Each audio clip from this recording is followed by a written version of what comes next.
So back in 2016, WikiLeaks dumped this massive cache of emails. I mean, nearly 300,000 of them. Right, a turkey data dump. It was huge global news. Yeah, exactly. And it was supposedly this big move to expose the inner workings of the Turkish government. But, the most dangerous fallout from that leak actually had nothing to do with politicians. No, not at all. It was the collateral damage. Right. Tucked inside those databases was all this sensitive private information of just everyday citizens. And it accidentally published the home addresses and phone numbers of numerous vulnerable women, basically putting them in immediate, physical danger. Which is terrifying. And it perfectly illustrates the overarching theme of the documents we're looking at today. Huh. We're pulling back the curtain on modern information warfare using a stack of high-level intelligence sources. Yeah, we've got the official journal of the NATO Strategic Communications Center of Excellence and the European External Action Service's open source intelligence guidelines. Yeah. Basically, today's mission is to understand exactly how bad actors manipulate what you see, read, and believe. Because cognitive security is now completely inseparable from physical security. I mean, these foreign interference campaigns aren't just blunt propaganda anymore. No, they're like these highly sophisticated, multi-layered operations. Exactly. They're designed to fundamentally alter how a society functions. And the main target they're aiming at is, well, the inside of your head. Which is why, before we get too deep into this, we need to quickly thank our sponsor, www.scamwatchhq.com, right at the top. Because the wild thing is, the automation of these massive state-level tactics has totally trickled down to everyday threats. Oh, absolutely. The exact same psychological manipulation used to, destabilize an election is being used by smaller actors to map your personal data and empty your bank account. Exactly. So scamwatchhq.com gives you the tools you need to spot these global deception tactics in your own inbox. Because your attention and your data is the ultimate prize here. Right. And to understand how these operations infiltrate your daily life, we really have to look at the environment that makes us all so susceptible right now. Yeah, the sources talk about this fascinating colloquium at Peterhouse in Cambridge, the KE 2045 project. Yeah, all these international thinkers gathered to look at the demise of the 20th century liberal order. And they identified a massive vulnerability in our current public debate. Which they called a vacuum of big storytelling, or meta-narratives, I think was the term. Right, meta-narratives. It basically means modern democratic societies lack a unifying story for the future. We don't have a shared vision anymore. We're just constantly reacting. I mean, a pandemic hits, we react. Economic recession, we react. Exactly. We bounce from crisis to crisis without any overarching framework explaining, where we are actually trying to go as a civilization. And the sources draw a really sharp contrast between that reactive state and historical periods of stability, which usually featured these incredibly strong grand communications projects. Yeah, they give two really massive examples of this, the first being the Marshall Plan after World War II. Right, because the U.S. didn't just throw money at a ruined Europe. No, they committed something like 5% of their GDP to this cohesive, top-down public diplomacy effort. It was a huge narrative project. They linked financial rebuilding to the very concept of democratic freedom. Exactly, serving as a direct, unified counter-narrative to Soviet communism. And then the second example the guidelines highlight is totally different. It wasn't a government at all. Oh, right, the Mont Pelerin Society in 1947. Yeah, just 36 economists and historians, led by Friedrich Hayek, meeting at a hotel over Lake Geneva.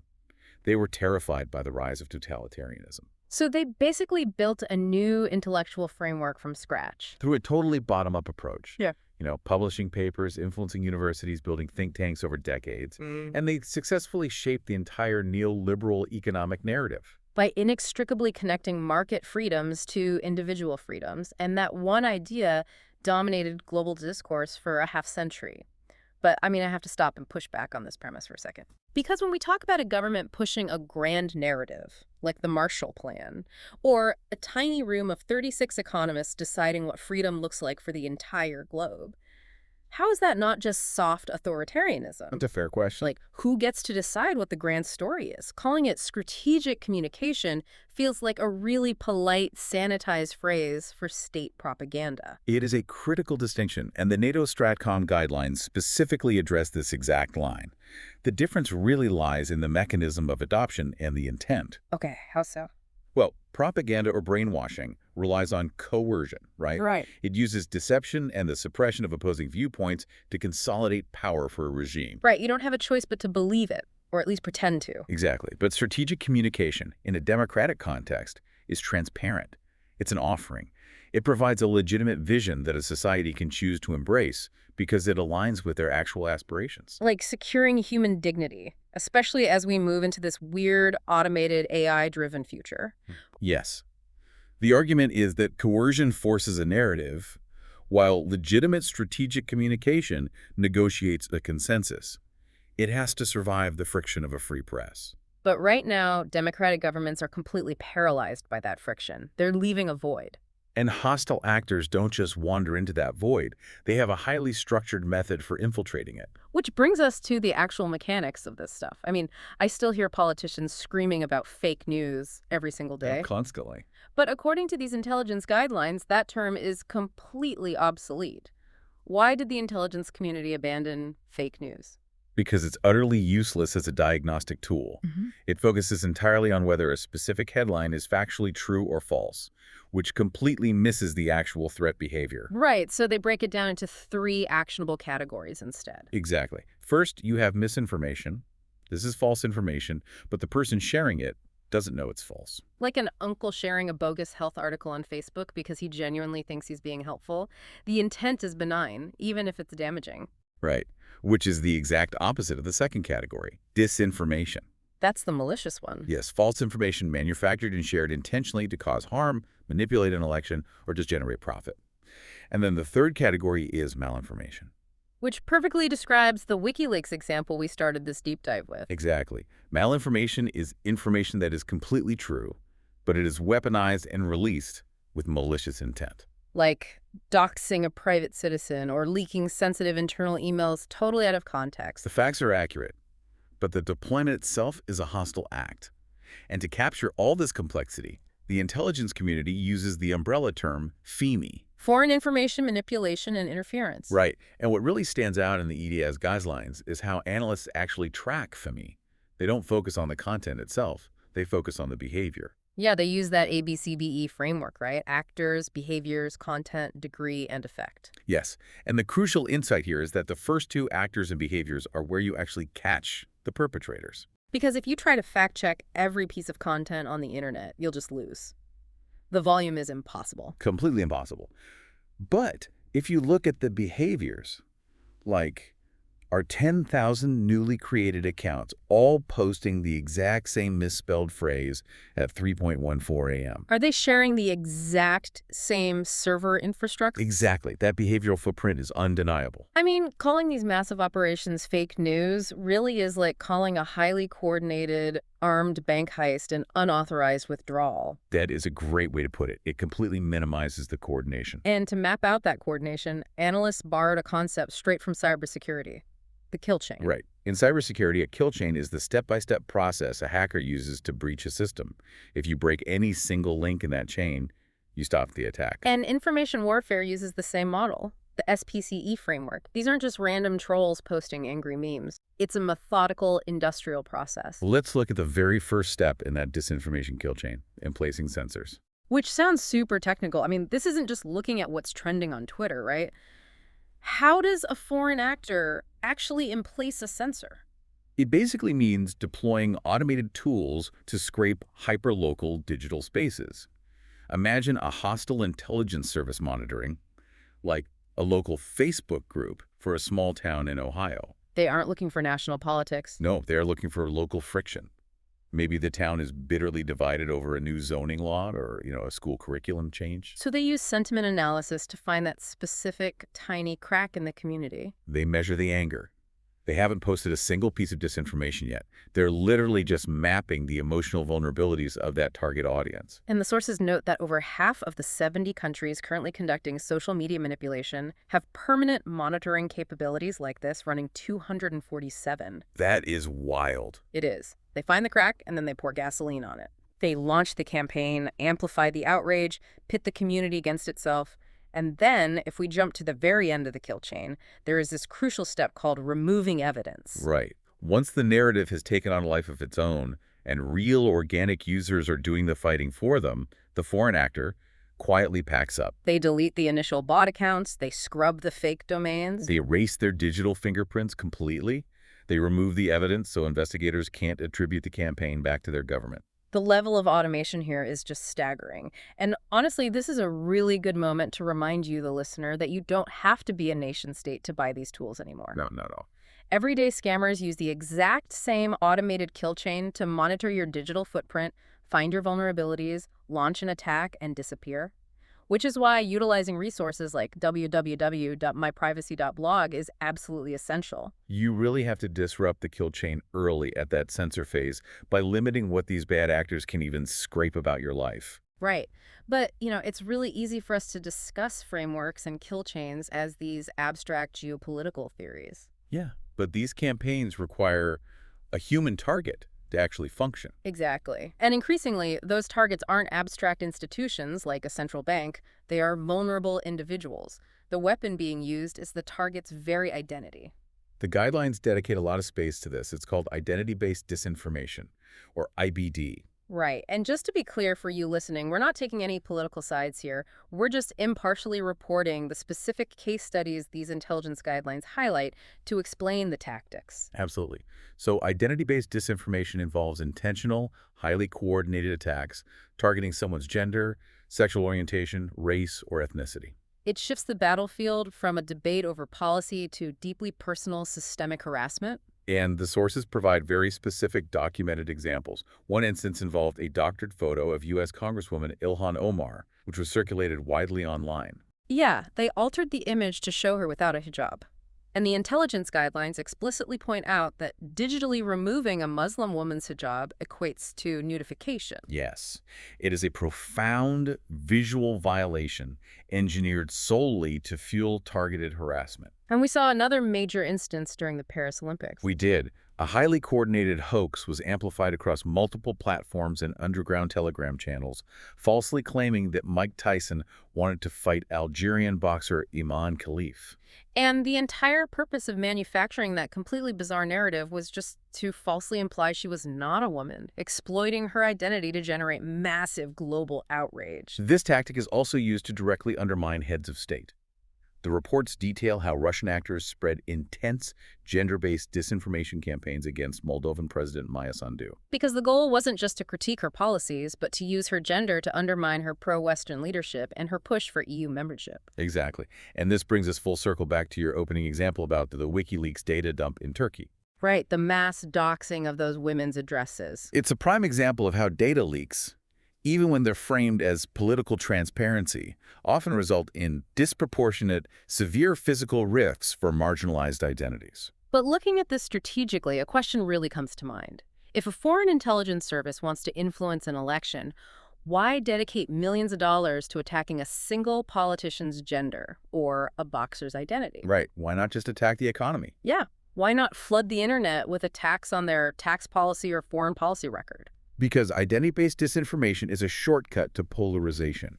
It has everything to do with how the human brain processes information. Okay, how so? If a bot network attacks a proposed tax policy, it invites a logical debate. You can argue numbers, people might disagree, but they remain relatively calm. Right, it's intellectual. But attacking someone's core identity, their race, gender, religion, triggers a visceral, deeply emotional response.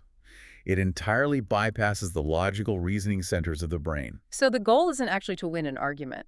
No, the goal is to force society into hostile, irrational tribal camps. Destabilizing a society is just much faster when you can make citizens fundamentally hate each other rather than just disagree on fiscal policy. Wow.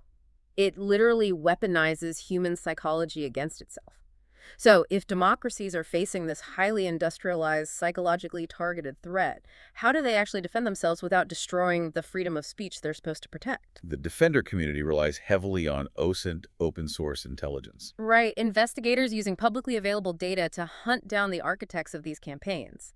And the toolkit they use is honestly fascinating. The EEAS guidelines highlight a few specific methods. Yeah, like the Google hacking database. Using search operators known as dorks, which is a great name. It is. And a dork isn't just a basic search, it's a specific string of commands. Right, an investigator can type in code to force a search engine to filter through thousands of hidden forums, looking for the exact moment a specific homophobic slur or a manufactured conspiracy phrase was first seeded onto the internet. They also utilize tools like the InvidWeaver plugin. This runs forensic analysis on the pixel data of images and videos to definitively prove when content has been artificially generated or, recycled from a previous conflict. But the most devastating tool in the defender's arsenal, the one that really catches the perpetrators red-handed, is DNSlytics. Yes, tracking Google Analytics IDs. The way it works is brilliant. It reveals the hidden infrastructure behind the internet. Think of a Google Analytics ID kind of like a franchise owner's tax ID number. Exactly. Like you might be driving down the street and see a pizza shop and a dry cleaner. On the surface, they look like completely different businesses, different branding, different customers. But if you look at their tax documents, all the money is flowing to the exact same bank account. And that's exactly what DNSlytics does for the web. An investigator might find a website claiming to be a hyperlocal news blog in Texas. And another website posing as like a radical political forum in Eastern Europe. They look entirely independent. But if you look at the underlying source code, and they share the exact same Google Analytics ID, you have definitive proof that both sites are being run by the exact same entity. It totally shatters the illusion of grassroots behavior. But, as the documents point out, identifying the perpetrators is only half the battle. The much harder half is regulation. Right. How does a state write a law to stop this without sliding into authoritarianism?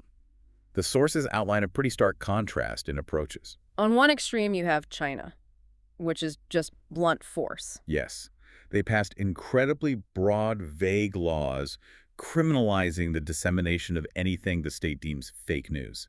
It carries up to a 7-year prison sentence. And they can and do shut down thousands of websites in a matter of months. But then on the other extreme, you have democratic nations trying to legislate this carefully and triggering disastrous unintended consequences. The primary case study being Germany's NetzDG law. The intention behind NetzDG sounded perfectly reasonable on paper. Force social media platforms to remove illegal content, like hate speech, quickly. But you have to look at the causality, the actual mechanics of how the law was written. Right. NetzDG threatened tech companies with massive fines up to 50 million euros if they failed to remove flagged illegal content within 24 hours. So put yourself in the shoes of a corporate risk manager at a social media company. You have millions of posts to review and a 24-hour ticking clock before a 50 million euro fine hits. What do? You panic. You tell your moderators to delete everything that even looks slightly controversial. Exactly. The platforms became terrified of the financial penalties, so they just started aggressively over-censoring. They deleted perfectly legal, harmless speech, political satire, legitimate journalism, just to be safe. The report describes the result as a digital Berlin Wall. A well-intentioned democratic law accidentally became a prototype for massive online censorship globally. So if the authoritarian hammer is unacceptable, and the democratic legislative scalpel results in corporate over-censorship, what is the path forward? The experts in our sources advocate for two deeply interconnected concepts to solve this: techplomacy and variable geometry. Techplomacy recognizes that traditional state-to-state diplomacy just isn't enough anymore. Governments have to engage in high-level diplomacy directly with the multinational technology companies that actually control these digital spaces. And the concept of variable geometry. It's basically an acceptance of reality. We are never going to get a single, universal set of digital rules that every country and every platform agrees on. Right. A platform operating in the EU is always going to face different regulations than one in the US. Exactly. Yeah. However, despite that varying geometry, there must be a binding core of usable legality. A non-negotiable baseline. A hard floor of operational guarantees that respect human dignity. For instance, mandating that platforms must submit their recommendation algorithms to independent third-party audits. To prove they aren't artificially boosting identity-based disinformation. Yes. It is a floor below which no platform can drop without facing collective international consequences. Establishing that baseline on a global scale is obviously the challenge of our time. But on a personal scale, establishing your own digital floor is something you can do today.